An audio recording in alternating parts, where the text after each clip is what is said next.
Watch and burn. Hey everyone, so tonight I want to discuss Rocket Science, starring a very young Anna Kendrick. And the reason that I've wanted to discuss this movie, I've wanted to do a video about this movie for a while, but like anything, I get caught up in doing a million other videos. Literally, at this point, I think, actually, if I had to go all in, and I've never added them up, but all the videos that I have uploaded to YouTube have to be pushing 900 by now. Because I'm uploaded at every day for the first year. So until April 2023, I have a video coming up every day. And as of right now, year 2 has already been uploaded at, I believe, 3 or 4 times a week. In year 3 into 2025, through 2025 has already been uploaded, I believe, at a few times a week as well. So I want to go every day, and I'm pulling it off for the first year. So for the coming months, at least until April 23, I will be going every day.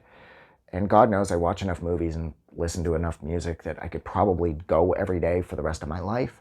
But it's actually finding the time to do these that makes it difficult. But nonetheless, I'm here discussing Rocket Science with, like I said, a very young Anna Kendrick. And the reason that I've been meaning to discuss this is just because this movie is it's played straight, but this movie is so incredibly funny.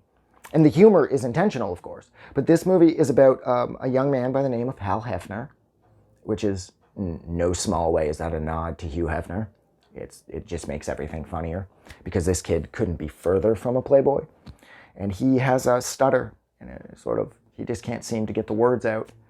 And he ends up being approached by Anna Kendrick's character, Ginny, to join the debate team, which is immediately suspicious considering that he has such a difficult time speaking, and considering that people who take part in debate, they tend to everything is spoken incredibly fast, like the guy from the Micro Machine commercials back when I was a kid, and everything's blah, blah, blah, blah, blah.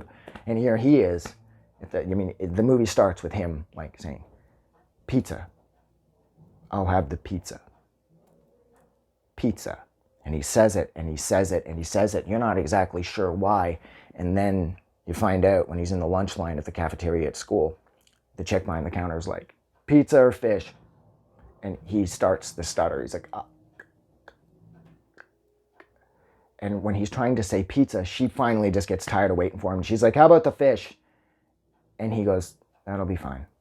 And every day he gets the fish. I mean, who would want? And I believe the lunch lady refers to it as like a general fish, which I'm not exactly sure what the hell that means, but it's a general fish. And he wants the pizza, and he can't seem to get the words out for something that simple. So when Ginny approaches him, instantly, my suspicions my suspicious nature starts to kick in, and I'm like, why is she scouting him to be a debater? And although I do believe that she was intending on torpedoing her school's debate team because the whole time she was planning on transferring to a more exclusive private school, I do really think that she liked Hal Hefner. And she may have been using him a little, but I still believe that she was attracted to him somewhat, because God knows he was definitely attracted to her. And what happens as the result of him falling for her is, it's like, this movie is so incredibly funny. For example, when she suspects that somebody at school stole her locket, and even though her parents believe that it was one of their pedophilic friends who wanted to use it to masturbate or suck on or something, Hal jumps right in and says, oh no, I doubt very much that it's a pedophile. And he's attempting to comfort her, I suppose, but he ends up saying that he just can't ever picture how anybody could ever see her as a sexual human being. And she's like, wow, that's the worst thing anybody has ever said to me. I don't know why I attempted to get you on the debate team.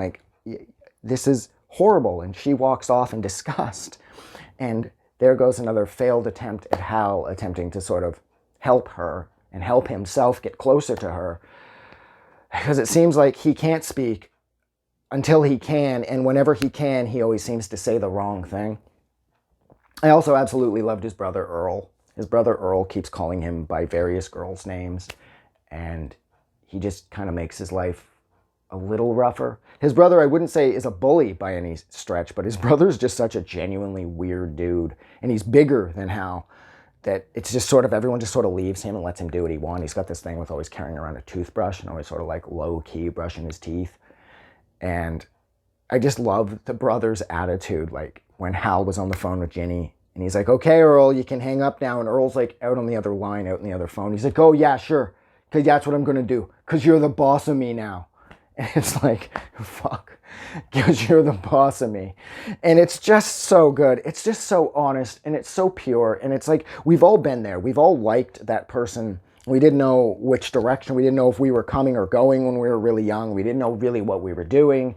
So I found, in that sense, this movie to be incredibly relatable as well. And I absolutely love Anna Kendrick. And she's in this. And she's incredibly young. And this is really fun to watch her sort of like her begin, because she's so big now and she's so important now, and seeing her so young and so sort of like unknown at this point, it's really cool. I just love this movie. This movie's incredibly funny. The story is timeless. Like I said, we've all been there, and the humor is so on point. And the score for this movie, it's such a folky acoustic sort of Juno vibe that I got from this, and I loved that too. And the movie just ends. She goes on to the other school, and Hefner never sees her again. And that's life, I guess. Which it is. I haven't seen that girl that I'm thinking of. Her name was Anne Marie. I haven't seen her in decades. So, yeah. All right, I'm going to go. So thank you so much for hanging out with me while I discussed Rocket Science from fucking 2007, 2008, starring a very young Anna Kendrick. If you like this review, like always, don't forget to do something nice for somebody. You guys are amazing. Thank you for making it till the end of the video. I will see you guys really soon. I just wanted to say thank you for making it through the entire video. I really appreciate it. And I'm going to remind everyone one more time, even though I've probably already done this in the video that you just watched, to please click the like button as well as the subscribe button, because it helps this channel grow. And thank you for hitting like and subscribe, and we will see you guys really soon.